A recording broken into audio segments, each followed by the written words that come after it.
त्र्यंबकेश्वरचे माजी नगराध्यक्ष धनंजय तुंगार हत्या प्रकरणाचा निकाल. नमस्कार, आपण पाहत आहात कबीर न्यूज नेटवर्क. त्र्यंबकेश्वर शहरात एक मोठी बातमी समोर येत आहे. शहराचे माजी नगराध्यक्ष धनंजय तुंगार यांच्या निर्घृण हत्या प्रकरणातील आरोपीला आज नाशिक जिल्हा सत्र न्यायालयाने जन्मठेपेची शिक्षा सुनावली आहे. 5 वर्षांपूर्वी घडलेल्या या थराराने संपूर्ण नाशिक जिल्हा हादरला होता. पाहूया या निकालाचा सविस्तर वृत्तांत. त्र्यंबकेश्वरचे माजी नगराध्यक्ष धनंजय तुंगार यांच्या हत्या प्रकरणातील निकाल आज नाशिक जिल्हा सत्र न्यायालयाने जाहीर केला.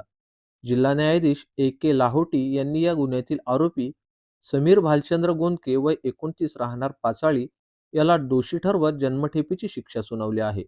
आरोपीला भारतीय दंडविधान कलम 302 अंतर्गत आजन्म कारावास आणि 10,000 रुपये दंडाची शिक्षा सुनावण्यात आली असून दंड न भरल्यास आणखी 3 महिने सक्तमजुरी भोगावी लागणार आहे.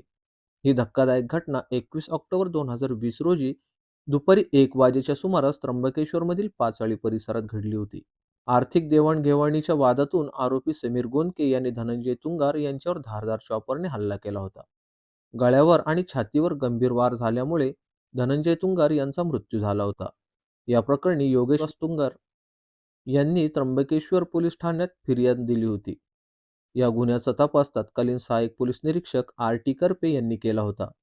सरकारी पक्षातर्फे ॲडव्होकेट जगदीश सोनवणे आणि ॲडव्होकेट सचिन गोरवाडकर यांनी भक्कम बाजू मांडली.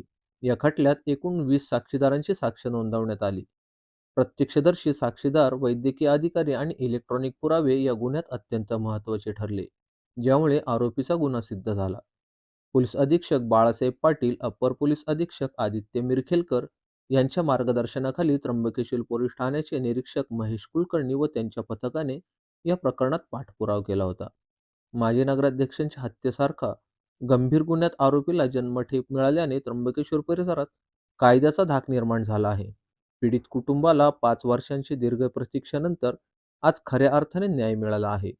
अशाच ताज्या आणि सविस्तर घडामोडींसाठी पाहत रहा कबीर न्यूज नेटवर्क. ताज्या अपडेट मिळवण्यासाठी आमच्या चॅनलला सबस्क्राईब करा. धन्यवाद.